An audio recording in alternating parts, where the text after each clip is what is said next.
Bored no more. Are they in the house, Manny? They are. They are in the house, and there they are. Welcome to the show. Mark, you've been here before, and Mayda, welcome to the show for the first time. Thank you. Thanks so much for having us, man. It's a pleasure. Absolutely, and I want to thank you guys both for having this conversation openly. It's, I think, an important conversation. I think it's quite brave of you guys, and it's quite honorable, I think, and it's something that I think a lot of people need to hear. I was saying this earlier before you guys came on. Your chemistry is amazing. Like, really, it is. It really is. I'm not just saying that. It's one of the first things I caught. Manny, can we do a mic check real quick? Sorry, let's see what you guys' mic levels are at. Mic check. Can you guys hear us okay? Can you hear him okay, Manny? Yep. Okay. I think so. On my end, they're a little low, but that could be just my gear. Can you hear them clear, Manny? Yep. I turned them up. Okay, you turned them up. All right, guys, the floor is all yours. I'm not going to hold you guys back anymore. Go for it. Manny will put up the little clock at the end for the little ticker, that one. And then I'll jump on. We'll have a little conversation after you guys are done. Are you guys good with that? Sounds good. Perfect. All right. Have a great conversation, friends. All right. I guess I'll get started. Or... Yeah. Well, I mean, you guys know me. I'm Mark Ratelle. This is my wife, Mayda Ratelle. And we're just going to kind of go over the story of her birthing our daughter. Yeah, so we are very much in pro-life community. We have a special to us and dear to us. So we're going to share it with you guys today. In 2017, I found out I was pregnant, but the way that I found out was a little iffy. I was actually my whole life, I've had hepatitis C. So I was dealing with issues with that ongoing from drinking. And I'm so sorry to interrupt you guys. My apologies. It seems that you guys might have to refresh your computer because there's a bit of a crackle on your end. Is that okay? okay, yeah. This is Jordan from the Synaxis Podcast, and you're watching the Bored No More Network. Bored no more. You're back. Let's get a mic check on this. How's it going? Mic check. Perfect. That's good? We're good. Okay. All right, guys. Sorry about that. You're good. Word to business. No worries. I was diagnosed with hepatitis C, and I didn't know until I was 18 that I was diagnosed with hepatitis C. I didn't really do anything to go about fixing the problem. I just kind of lived my life, and I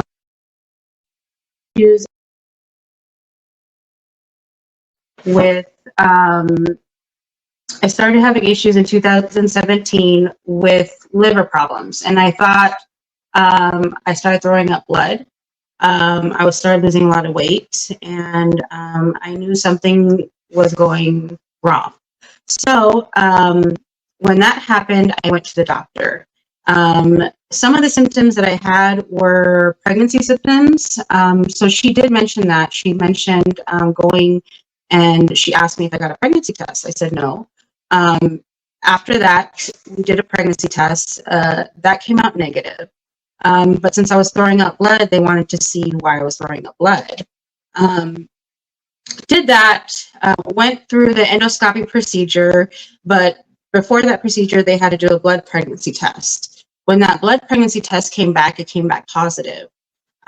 So I had to actually do the endoscopy unsedated because it was serious enough for them to do it that way. They needed to figure out why I was vomiting blood, but they couldn't give me the sedation because I was pregnant. So I went through that. Couple weeks later, I went to a liver specialist, and she told me basically that my life was on the line, and if I continued having the pregnancy, I might go into liver failure, and the likelihood of my daughter making it was 0. So I basically was left with a decision to medically abort my daughter. she was very adamant about me aborting her. We had the conversation back and forth, but I didn't want to make a decision right away. I only had about 2 weeks to decide whether I wanted to keep her or not because I was already 20 weeks pregnant, and I didn't know at the time how far along I was until I went into the ultrasound and I saw her for the first time. When I saw her for the first time, the very first thing that I saw was her spine. And when I saw her spine, I immediately knew then that I couldn't get rid of her. I think that's a really tough decision that some people don't really comprehend. You know, it's a lot easier for people to make the decision of, you know, aborting rather than keeping your child, especially with my situation and my only 10% chance of making it, and the doctor saying that that my daughter was not going to make it. So that threw me into a mental despair. I did talk to Mark, and when I spoke to Mark, when I got home after I found out that they were suggesting the medical abortion, he immediately said no. When he said no, I was kind of thrown off a little bit, I gotta admit, because I'm the type of person where I want to think about things before I make a decision, and he was very adamant. I just told him, and he's like, "We can't do that. We can't get rid of the baby. That's not in my mind at all." And I was a little hurt by that, but so I decided to confide in my friends, you know. And when I started confiding in my friends, I started noticing that every single one of them were for abortion. And then it started turning into this, like, they were making me out to be like I was selfish for wanting to keep my baby. Right, for even considering to keep your baby. Yeah, for even considering to keep the baby. Now, we were dealing with a lot at the time. We were just getting on our feet from homelessness. So we were out of homelessness for a year about, and then I got pregnant. So people knew that, and they were basically saying that I had to think about my son and the son that I already had and my husband, and then I just needed to get rid of it. And the wording that they would use was very hurtful to me.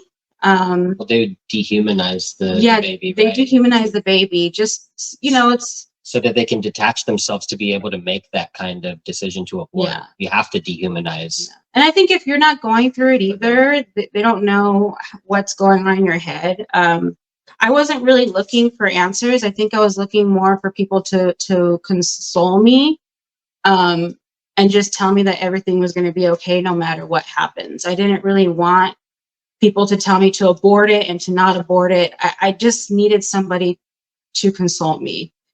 And it threw me into a very suicidal state. I tried to commit suicide.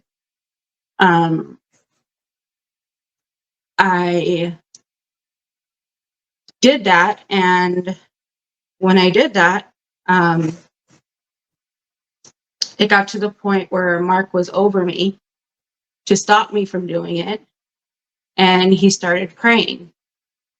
And he was saying stuff like your friends aren't really your friends. I'm here for you. Your family's here for you. That's all you need. We need to trust in God. And in that moment, I felt like somebody was speaking to my heart, and there was a huge shift in my heart telling me that it was going to be okay. And when that happened, I went into labor a few days later.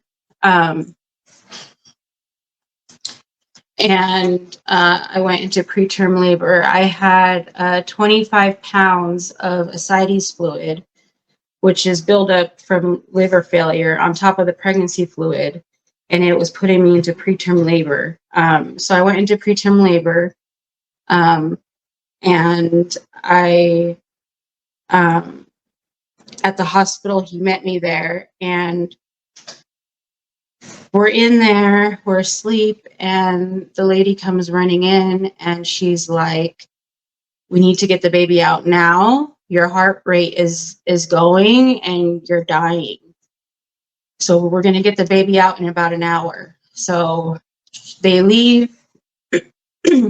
And within 15 minutes, we thought we had more time to kind of like talk to each other, and kind of, I thought I had a little bit of time to kind of sit with my husband and I guess have that time to ourselves before I go in. Sorry. And within 10 minutes, they come running in and they just push me out.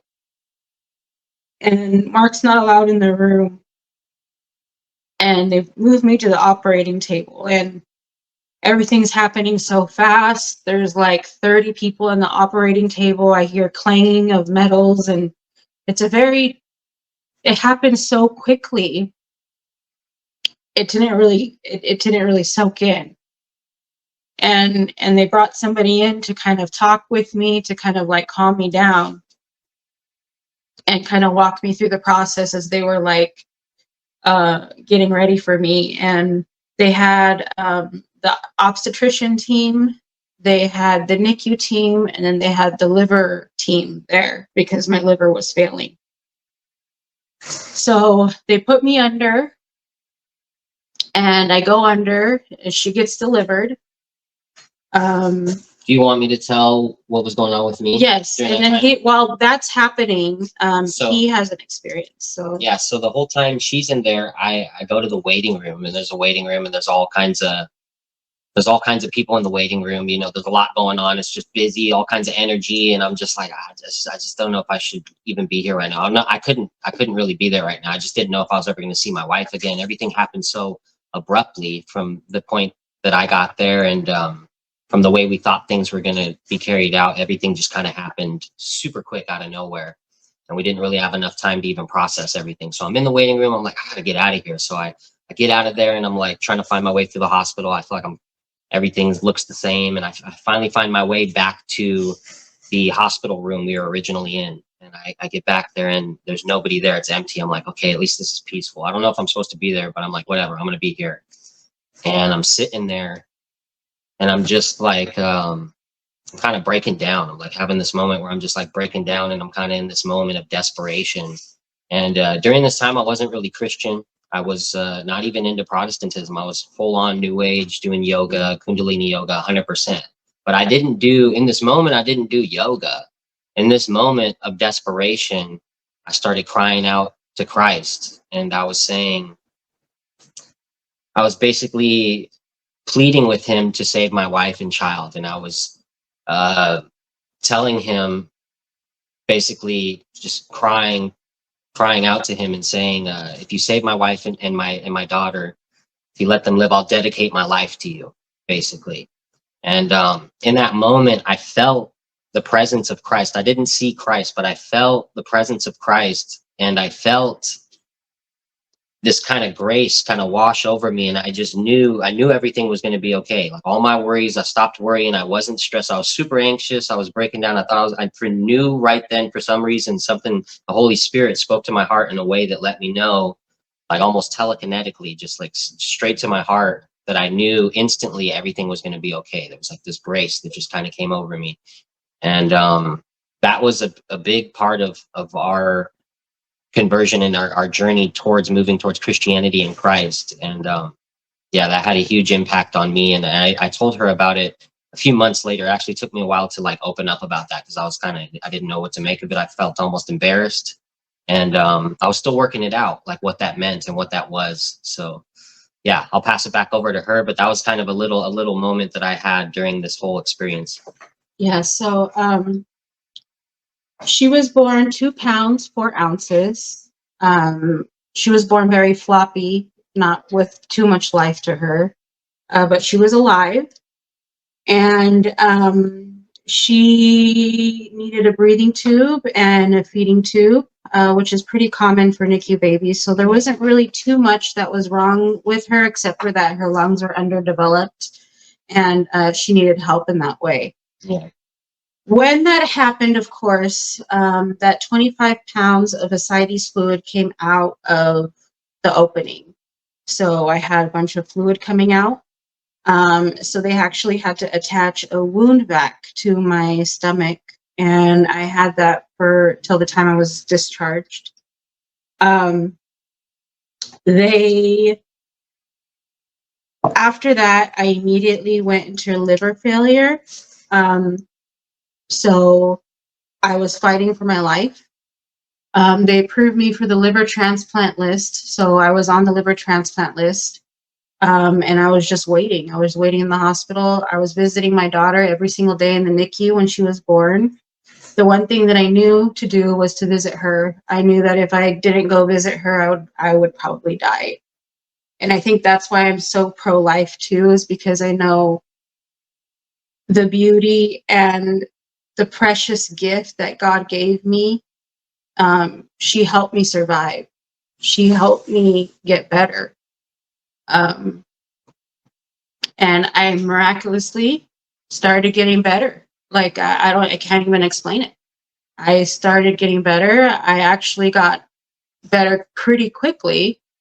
Got discharged the end of January. My daughter got discharged in February.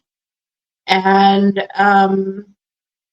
then at that time, we were dealing also with getting evicted from our apartment because we weren't paying rent because I was in the hospital for 2 months. It was Christmas too. It was like right at Christmas. So she actually evicted us the day of Christmas. The day after Christmas. Yeah. The day after Christmas, she put a notice with the court paperwork on our thing, and we had to fight in court while I was sick.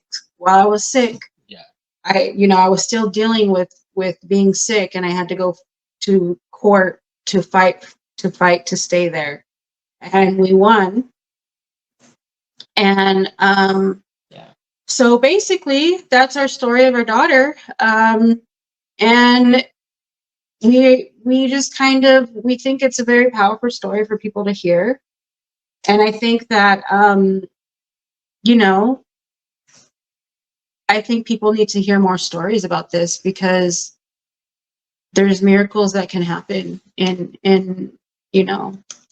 especially if you believe in God. Well, not even if you believe in God, because we weren't really doing stuff, but when you follow those miracles and follow and then try to do the path and struggle, you gain something spiritually that no one else can gain, especially if you're going through a huge struggle that most people don't understand. And that's why we say, struggle courageously, or die spiritually, because you will.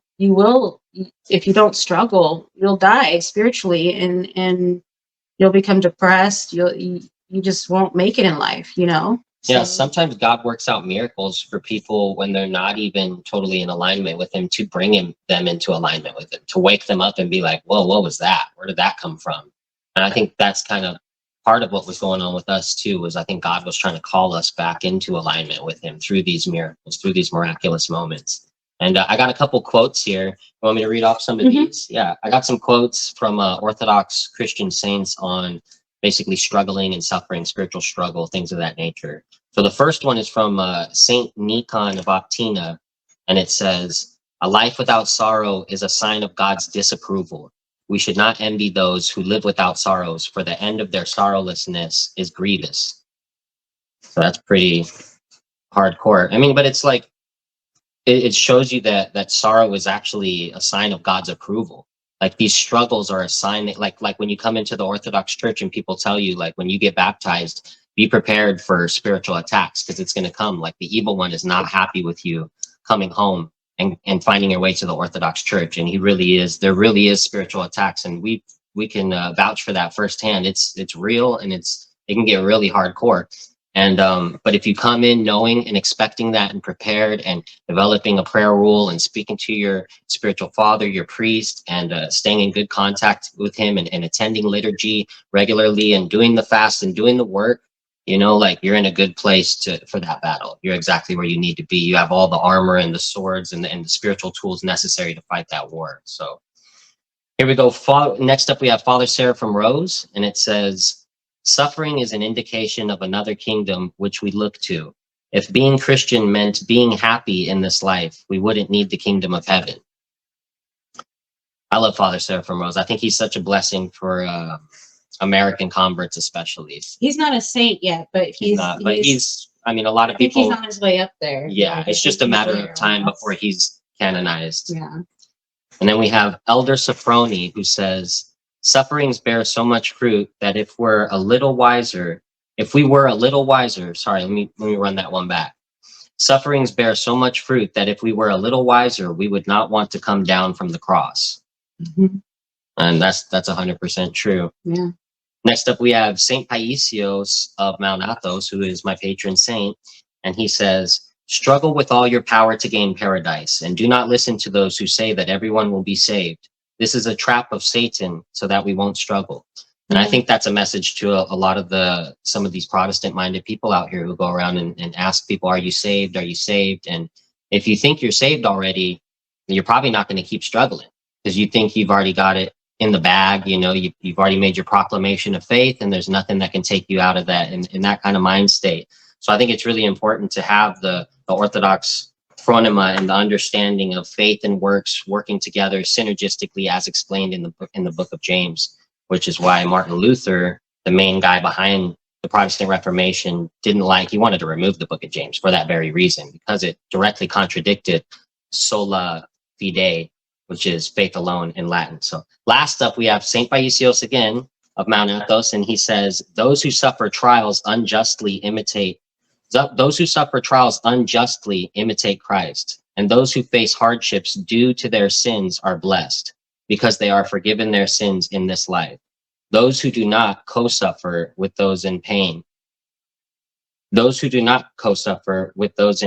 suffer from a fatal spiritual illness, mercilessness. Mm-hmm. I think that one directly ties into the title of this one, suffer courageously or die spiritually. So that's kind of the basis for our whole talk. And I think that's pretty much everything that we have for you guys today. So we're super grateful for Mano bringing us on to study up stuff. We always love being here. Yeah.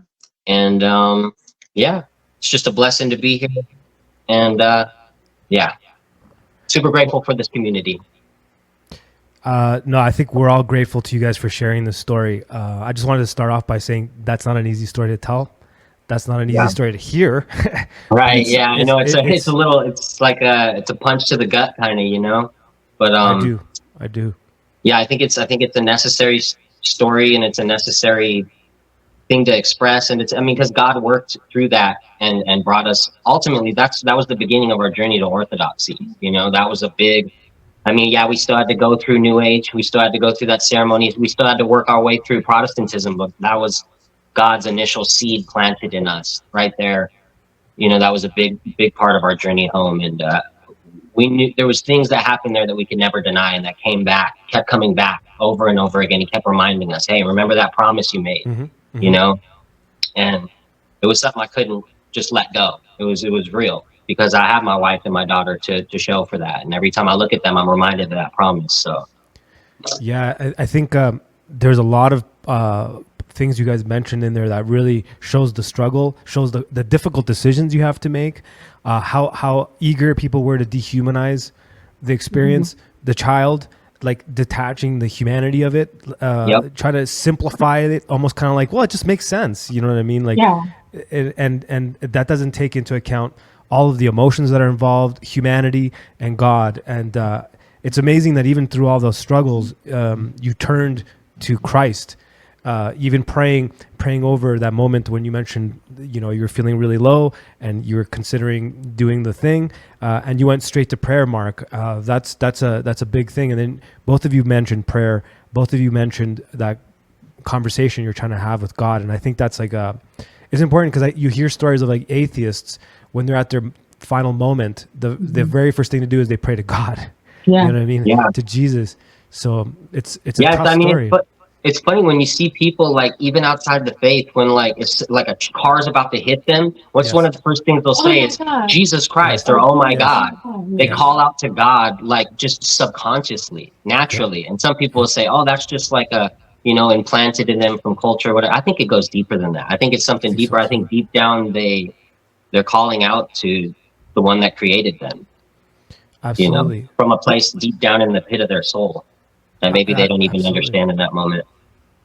Absolutely, and it's also, I love the fact that you guys post often, that you guys go to Planned Parenthood and you're pushing back. I think that's amazing. It all makes sense. Once I heard the story, I'm like, I get it. Yeah, that's why we're so adamant. And it's crazy because when we go to those vigils, we literally put ourselves back into like a spiritual, like we're basically fighting demons. When they show up, like the people, the Antifa, they show up and they do things that, they come in your face and they try to agitate you. They try to get you to react. They want you to react. They want you to hit them. So they're trying to say derogatory, nasty things to you, to your face while you're praying.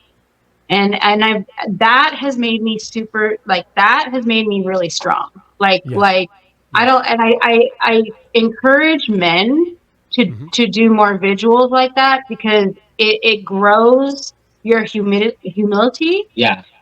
Because like imagine somebody like you would want to punch this person. Like I would want to punch people like who are yelling in your face, like saying really nasty things, and it's a very personal story to me. So I get triggered a lot. Yeah. But I've noticed that the prayers help me, like being focused on the prayers. And I think if people were to do that more, they kind of understand, they start realizing there's like a spiritual realm to going to these things. And we need more men and more people to stand up. Because if there was more men, I guarantee you there would be less abortions, more men fighting. And I'm not saying like physically fighting, but spiritually fighting. Like we need men warriors and not just women warriors. I love the women too, but I feel like if women outside abortion clinics see more men out there and strong men out there, it makes a difference. Yeah. I think that's a very good point. To their eyes, they're saying, oh my gosh, this guy's pro-life. Like he's an actual man. Yep. He cares. He cares. And there's men that care out there. That's another thing, And we got to go out there with the mentality, like to not try to provoke them to stay in a prayerful and to stay in a prayerful state. Because I see some people, like maybe some more Protestant-minded people, can go out there with some signs that try to show the gory aspect. And I know that's a reality, but I feel like that's a little provocative. I feel like we should go out there and try to present ourselves in a more humble and Christian manner, and really in a prayerful state that shows mercy to even some of the people that are on the line, on the fence, trying to make this decision, because who knows what they're going through. It could be a similar situation to ours, and trying to navigate through that. It's emotional. Trying to show them the grace of God through our prayers, through our presence, through our demeanor, in the way that we deal with them, and to just know that the demons want to distract you from prayer. Keep that in mind when these people are trying to provoke you, that the demons want nothing more than to distract you from prayer, and to believe in the power of prayer is a testament to keeping focused in that moment and not being provoked and too reactionary, because that's exactly what the evil one wants. I see. I like this what you guys are saying here. This is so great because you're 100% correct. I think we do need more men to represent this situation and to stand up for the women in their lives, and we need more men to have the attitude you have, where you just said, like, you don't want to provoke people in that manner, but you want to use this as spiritual warfare, kind of like stand present for the power of Jesus Christ to kind of flow through the moment. Like I've seen a couple of clips that you guys posted, and I don't know how you did it, because I would snap. I think there's that one where the guy's wearing like a dog mask and they're banging and stuff. I'm like, oh my God, I would lose it. And I could see your face. I could see like you're just kind of like, I'm just gonna stay in my space and kind of do it. But I could see it's pissing you off, and it would piss me off. Oh yeah, there's a battle. There's a battle there, and there's a guy playing a flute mocking you. And it's Yeah, they get goofy. It gets goofy. Yeah. The demons, they mock you and they Yes. mock the people they are working And they through. mock themselves. You know what I Yes. mean? It's very, It's it's sad. kind of sad. Like the other, Yeah. there's one clip of that I have of people dressed up like pink inflatable. I don't even know what, but they're Yeah, they over have like there a like fat suit thing going making on. fun of themselves in front of Planned Parenthood, and I'm just like, do you guys realize what you guys realize what you're doing to yourself? Yeah. Yeah, they You're become. damaging yourself. You're not helping anybody. You're making yourself look like an idiot. I'm sorry, but that's Yeah. what you're Mhm. doing.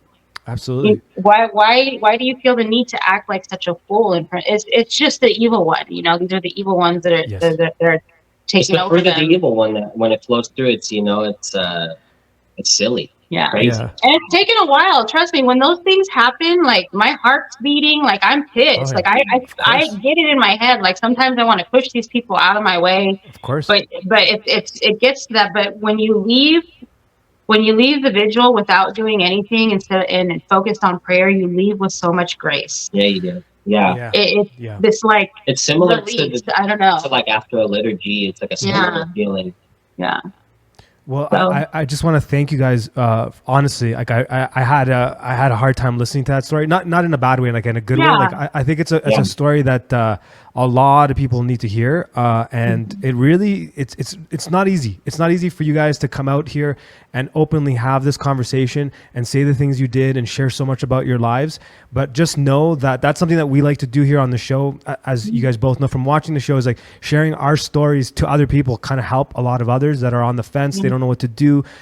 So I appreciate the story that you told us. And I know everyone in the chat was extremely supportive of it. And a lot of comments like, wow, this is a brave thing to do. And I really want to thank you guys for sharing the story with us. Really, really, really do. From the bottom of my heart. All glory to God. You know, all glory to God. We're super blessed with everything we've been through. You know, it just makes us stronger. So we love it. What's your daughter's name again? Sorry, I forgot Maya to- Aurora. Maya Aurora Ratelle, and Yeah. her saint name Saint Juliana. Her saint name is Saint Juliana. Beautiful. Glory Yeah. to God for her, and she's quite the gift. I've never met her, but one day I She's will. a firecracker. She's a firecracker. She's definitely, she puts me in my place, which is hard. That's awesome. That's awesome. Well, you guys are awesome. I love you guys. We'll definitely be having you guys back on again. I like this combination, by the way. I do. I think this works. This works well. I'm digging it too. And also, shout out that last episode you did with the outsider music. Just a random little thing here. That one black gentleman who's schizo. What was his name again? Oh, with the thing on Wesley his Willis. head. Wesley Willis. Yeah, I've been watching documentaries on him ever since. It's so cool. Yeah. What a cool character, and what interesting art and music he put out. What a cool character. I really like that. So cool. Thank you. Thanks. Shout out to you for putting me on him. Really cool. Oh, thanks, man. Thanks, man. Well, that's just kind of like why I like your story and everything that we're going to be doing with the show more and more. It shows the humanity of like situations that are difficult. You know what I'm saying? That's it. Kind of reminds me of that in a weird way, because it is kind of difficult to watch some of that. But it's I don't know. There's something so beautiful and human about it too. I don't know how to explain it. It's like a bittersweet aspect to it. Yeah, like God finds his way through all things. You know, it's like kind of seeing a rose growing out of a crack in the concrete. It's kind of like that. God will always find his way, even from like some troubled souls. And I mean that in a negative way. Like I mean that in like a demonic way. I've heard some demonic people say things where I'm like, when they hear themselves say that again, they'll be like, "That's God speaking through me," and they probably don't like that. Right? Strange thing to end off with. But please, before you guys go, anything to plug? We're gonna definitely make sure that everyone sees the clip that you guys put out, the video from last week and all that stuff. So anything to plug? I guess basically we just plugged that last episode we just dropped about four days ago, which is that's like my whole life story. It's like a 3-hour thing long. It talks about, there's so much going on in that. I was adopted, you know, and there's just a lot that we covered on that. It's like a 3-hour long episode. This is one segment of like a whole lot of so this is just one segment of my whole story. But go check that out and let me know what you think. And drop some comments, boost the algorithm, and done deal. Everyone Right. in the chats, go to that video now and spoon bomb it, and Hit us then with some watch spoon it. bomb us, yo. Spoon bomb the video, and then make sure you watch the video, the whole thing. It's really good. I watched most of it live, and then I watched the rest when I got off. It's great. And again, hearing stories like that, hearing stories like yours, people need to hear that stuff. People need to know. Oh, and there's a little there's the Easter beauty egg in the at the dark. bottom too. Remember, there's a little Easter egg. At the end. Oh, At the end, there's a little Easter egg too. So just don't when the clip ends. There's also like a little part. Watch to the very end. Watch to the Totally, very yeah. very end. With a cool Yeah, little there's footage a at cool the end. extra We'll put footage in for you. guys. So. Well, Yeah. thank you guys so much for doing this, and I'm sure this is till next time. We'll do it again for sure. Definitely. Thank you so Definitely, much. man. Thank Absolutely. you. brother. Thank Adios, you. guys. Have a great day. This is Post Feed'em, and you are watching the Bored No More Network.